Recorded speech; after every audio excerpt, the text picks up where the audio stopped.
yo quiero dar la bienvenida a la señora Berit von Kurnatowski. Ella es asesora de políticas de la Iniciativa Climática Internacional, IKI en Alemania, del Ministerio Federal de Economía y Protección del Clima, BMWK.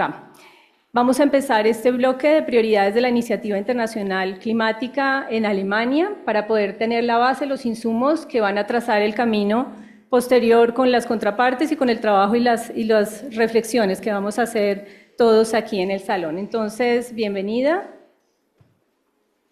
Hello, good morning to Colombia, good afternoon to my colleagues in Germany. I would like to especially welcome the colleagues from the Colombian ministries. I know that there are some colleagues I know personally. It's really a shame I can't be with you, but I will travel to Bogota soon, the latest probably next year for the Interfaz workshop. Okay, my name is Berit von Kurnatowski.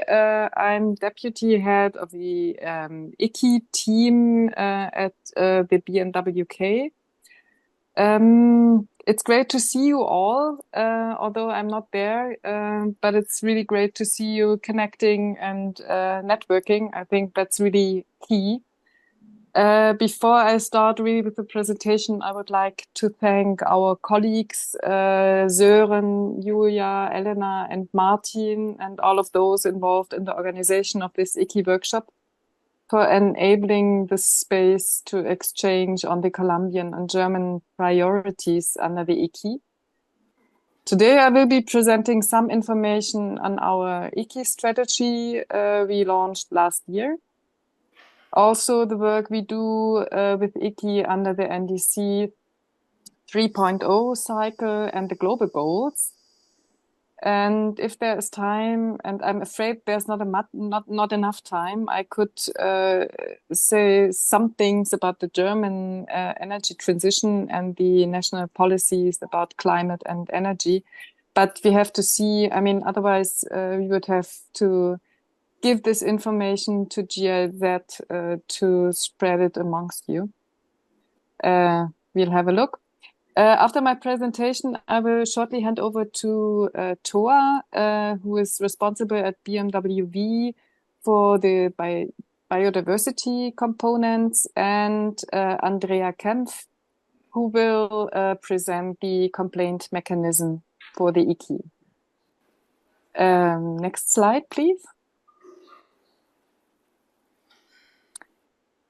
Well, the International Climate Initiative is one of the German government's most important instruments for international financing of climate action and biodiversity. You probably all know that, but there might be people in the room who know the IKI not so well. IKI supports approaches to solutions in developing and emerging countries that drive sustainable change. We are active since 2008, and so far we have supported over 950 climate and biodiversity projects in approximately 150 partner countries with a total of almost 6 billion euros. The activities we support range, for example, from advising policy makers on capacity building and technology partnerships to risk hedging through innovative financial instruments. They also include studies, project preparation, advice for infrastructure development, and investment instruments for climate change mitigation or biodiversity conservation. The IKI is implemented from the Federal Ministry for Economic Affairs and Climate Action, my ministry, in close cooperation with the Federal Ministry for the Environment, Nature Conservation, Nuclear Safety and Consumer Protection, and the Federal Foreign Office. Next slide.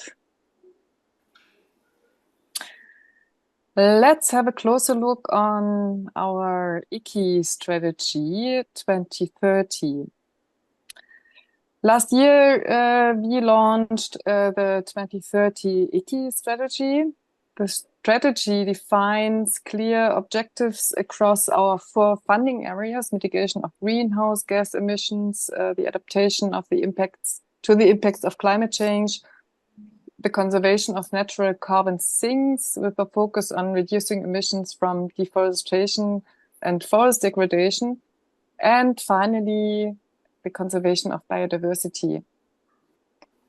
In addition, the strategy specifies, among other things, that the IKI works with developing countries and emerging economies with a focus on 14 priority countries, one of which is Colombia. The IKI uses competitions such as the thematic and the country calls. The country call for Colombia is open at the moment. Also, we have the IKI medium grants and the IKI small grants, but also non-competitive instruments such as funds and global initiatives or the Interfaz projects. The IKI relies on the integrative approach of the 4 funding areas. We rely on environmental and social standards and safeguards. We are trying to anchor the projects in our partner countries through our local content rules. And also we are striving for gender equality, and we are very interested in involving civil society. The priority fields of action represent areas with particular impact potential and political relevance. In mitigation, for example, the prioritized fields of action include 3 sectors: energy, industry, transport, which together account for around 70% of global GHG emissions, in addition to the overarching policy framework in support to NDCs and LTS. The prioritized fields of action for adaptation and natural carbon sinks include several fields of action of particular relevance for integrative effects of climate and biodiversity protection, like EBA, natural climate protection, forest, peatland protection, among others. In addition, the IKI is also increasingly dedicated to long-term consequences of climate change with the field of action, resilience, and security, by also developing suitable strategies for dealing with security policy and international law issues. Regarding biodiversity, the IKI focuses on the implementation of the Global Biodiversity Framework and its 4 long-term goals, as well as the 23 action goals for the protection of biodiversity. Now, on the table on the right-hand side, you can see the targets that we have agreed the IKI strategy or the IKI must achieve before 2030. For instance, we want to support at least 30 partner countries to raise ambition in their international biodiversity and climate commitments. And also we want to mobilize at least 1.5 billion euro in investment from private sector actors into climate change and biodiversity action. Next slide, please. Crucial for us is right now the support for the new NDCs that will be presented next year prior to COP30. We are now aware from different sources, including the Global Stocktake and the NDC report, that the commitments from countries in their current NDCs are insufficient for achieving the goals of the Paris Agreement. The current trajectory will lead us to temperature increases of between 2 and 3 degrees Celsius. Therefore, the NDC 3.0 need to significantly raise ambition and put us back on track to our 1.5 degrees Celsius goal. The IKI is supporting through different fronts the ratcheting up of the new NDCs in partner countries. We are working together with UNIDO and UNDP Climate Promise to more significantly integrate industry goals and measures into new NDCs. We have a large number of bilateral, regional, and global IKI projects supporting partner countries in the further development and implementation of ambitious NDCs. And last but not least, we are supporting partner countries also through our Interface project with a special focus on NDC, the implementation and further development of national climate policies. Their main activities are giving policy advice, capacity development for national institutions, and supporting the implementation, and in some cases, the update of NDCs. Of course, interfaith projects are also designed for linking other IKI projects in the country or the region. Therefore, this is the workshop we are, attending right now. So next slide, please. Let's have a look at the global goals. This was a really big achievement of the COP28, where parties agreed to achieve net carbon neutrality by 2050 and triple renewable energy by 2030, double energy efficiency also by 2030, and transition away from fossil fuels.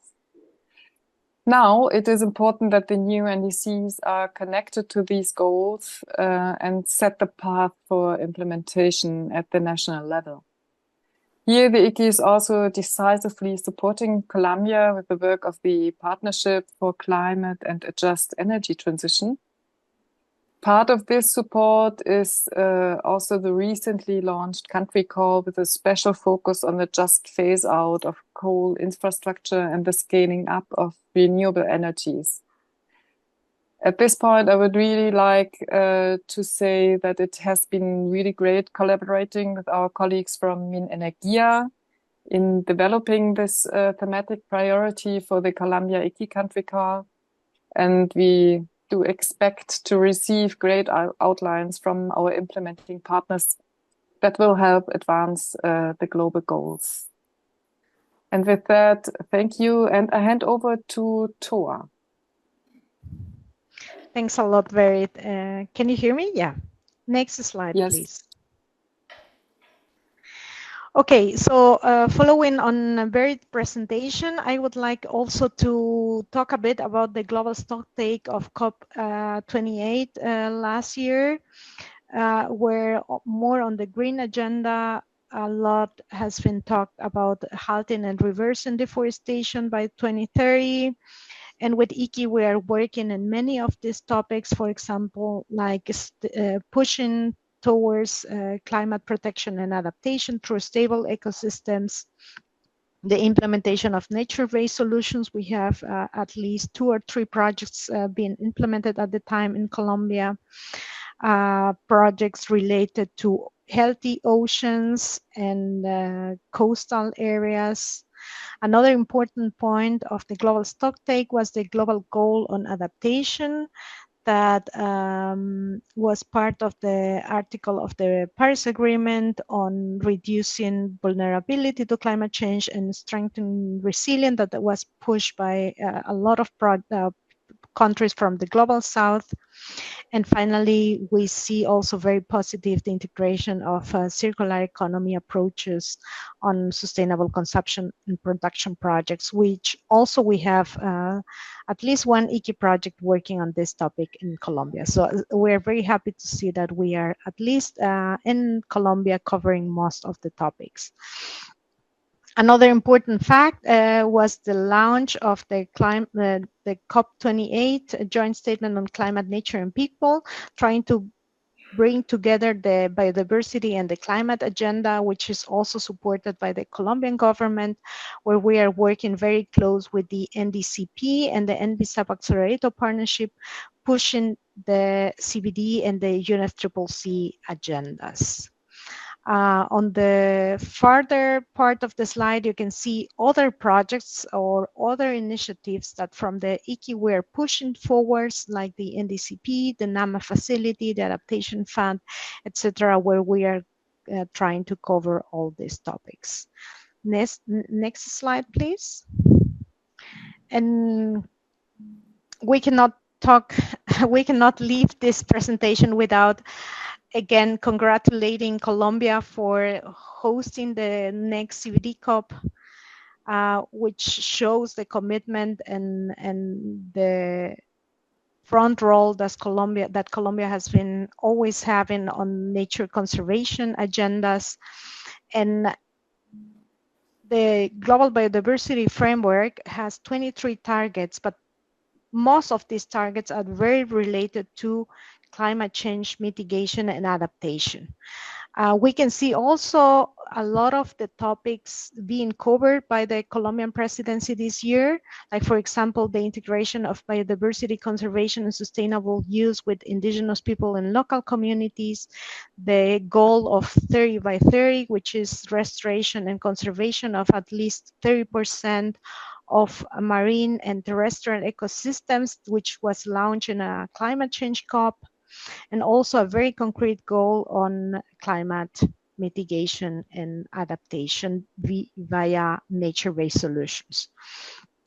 There are all other important topics that are more focused on meeting human requirements, like, for example, urban areas providing access to green and blue spaces, enhancing resilience of ecosystems, and finally, more tools and solutions for mainstreaming, which are also related to the climate change agenda, like, for example, integrating biodiversity in other sectors, removing harmful incentives, which are also related to some of the climate change topics, and financing. From the IKI perspective, and I won't talk much about this, but also with Colombia, we are leading and being co-chairs of the NVSAP Accelerator Partnership and the Nature Champions Network that was launched by Canada last year. And we are pushing forward these linkages between the climate and the biodiversity agenda. Berit mentioned the IKI country call with focus on energy, and we are also very happy to say that we have been working very closely and very well with the Ministry of Environment of Colombia, the Ambiente, on the second thematic priority on restoration of critical ecosystems in Colombia. From the IKI perspective, we are also supporting the CBD COP section preparations through the IPLC's World Summit on Traditional Knowledge related to biodiversity, which will be held in Bogota at the end of August. And of course, the IKI will also support during COP16 through side events. We'll have an IKI stand where all projects and other implementing partners are invited to be there in the blue zone, and we'll host also a networking evening that you are all invited. And with that, I finished my presentation. Can you move to next slide? And I'll give back to Berit. Thank you. Yeah, thanks, Toa.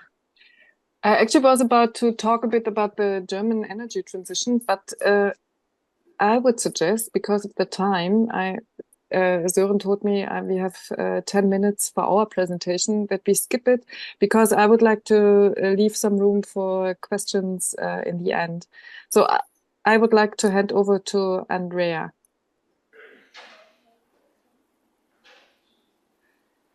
Yeah, thanks very much. I need to share my screen. So yes, great. Let me just quickly get to my PowerPoint.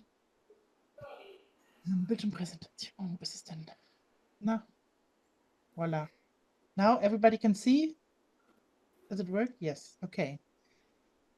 So yeah, hello. My name is Andrea Kempf, and I'm working at ZUG, which is responsible for, or which is tasked by the German government to implement the International Climate Initiative, and I'm heading the complaints office of the IKI Independent Complaint Mechanism. And I was asked to give a short explanation or introduction into how the mechanism works. So I would start with a very short overview of what the IKI complaint mechanism does in a nutshell. So which complaints can be submitted to the complaints mechanism? Well, complaints can be submitted regarding the violation of environmental or social safeguards, or the improper use of public funds, or economic crime, or reprisals as a result from cooperating with the IKI complaint mechanism, What we do not deal with is the rejection of funding. So what is the process? And I will get to that in a little bit in more detail. So there's a formal complaint. Formal does not mean in paper and by mail, but it means like we need to have some information about the concerns that people have, and also the project which they are linked to. And complaint form is on our website, but we do not require people to use that form. You can also just write an email. So we have two procedures. One is a so-called compliance or review procedure. That means the complaint is assessed with regard to the standards of the IKI, of the International Climate Initiative. There's also a mediation procedure or problem-solving procedure or alternative dispute resolution if complainants and implementing organizations and IKI all are agreed to sit down and to look for a joint solution. And there's a panel of 3 independent experts that lead this casework. Who can complain? All project-affected persons can complain, also concerned parties, at least with regard to misuse of funds. And to protect complainants and whistleblowers, anonymity is accepted, including through anonymous emails. The mechanism is fully operational since November 2022, and the complaints office of the IKI ICM can be reached at iki-complaints@zug.org.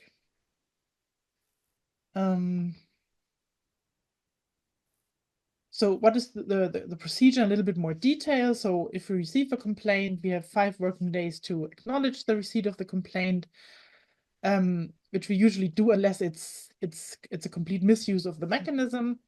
Then we have about 6 weeks or 30 working days to assess whether the complaint is admissible within the scope or the mandate of our mechanism. During that phase, we might already ask for information, but usually we only need to ask within ZUG. We do not yet need to approach implementing organizations. Then there's a so-called preliminary review phase where the panel tries to gain a more in-depth understanding of the issues and also needs to discuss with the complainants in environmental and social safeguards cases whether it makes sense to have a dispute resolution or a compliance review process. We have also 30 working days for that, but it really depends on the case complexity. Then either the dispute resolution or the compliance review take place. The dispute resolution ends with an agreement between the parties, the compliance review with a report. Usually for that report, and also for the investigation, we will approach implementing organizations with requests for documentation, also with requests for interviews, and then in turn, implementing organization as well as complainants have the possibility to comment upon the report. Based upon the recommendations on the report, the final, the supervisory board will decide upon the implementation measures and ask ZUG to draft an implementation plan, which can also be commented upon. And then the expert panel monitors the implementation of that action plan. Maybe maybe this should be mentioned that this procedure and this mechanism is based on similar mechanisms in international organizations, such as the Green Climate Fund, the United Nations Development Program, the World Bank, the Inter-American Development Bank, etc., etc. What does this mean for implementing organizations? It means that they should inform all project stakeholders, and especially project-affected persons, about the complaint mechanisms, that they should publish the IKI complaint mechanism on the project websites, provide a link to it, etc. Then if they have their own complaint mechanism, inform us if they receive a complaint. And we would like them to cooperate and be transparent with visits of the independent expert panel in cases of complaints. So some statistics, maybe before that, to preface it, the IKI complaint mechanism deals with some cases in an anonymous way, so I will not pronounce myself on specific cases or specific countries, but this is just to give you an overview of what we're dealing with. So since autumn 2022, which is, not even 2 years, we have received 10 complaints. 1 in 22, 3 in 23, and 6 already now in 24. The complaints usually came from individuals or groups of individuals that were not submitted via non-governmental organizations. We had 1 from Europe, the CIS region, 2 from Africa, 1 from the Middle East, 3 from Asia, and 3 from Latin America and Caribbean. So it's quite a good regional spread, so to speak. 6 relate to integrity issues. By integrity, we mean misuse of funds or economic crime, corruption, fraud, etc. 4 relate to environmental and social safeguards. So far, out of the 10, 2 were found eligible, 5 ineligible. 1 was referred back to management, and 2 are still in the eligibility phase. And this is really concerning, 8 were mentioning 8 of the complainants in the cases were mentioning reprisal risks. And all of them were requesting confidentiality or even anonymity, and that is really concerning, that people are fearing reprisals if they try to mention things that don't work well. So what is our perspective on complaints? Of course, if we receive complaints, this might mean that harm or misuse has happened or is about to happen, which of course we do not want to. That's why we're trying with our environmental and social safeguards, for example, to prevent them. But sometimes problems happen, and then a complaint is also something that can be a positive indicator. First of all, it means that stakeholders know about the mechanism, and that stakeholders are not afraid to use it, and that stakeholders have trust in the mechanism and its ability to provide relief. And I think that's something that we should also take as a positive aspect, because then we have the chance to do better. And with that, I'm done. Yeah, we regularly offer online seminars. Usually they're in English, but if you would like to have them in Spanish, please let me know. And I do speak Spanish, although not as good as English. And and if you have any other questions, please get in touch with me in Spanish, English, French, German. And if it's in any other language, we can translate. Thanks very much.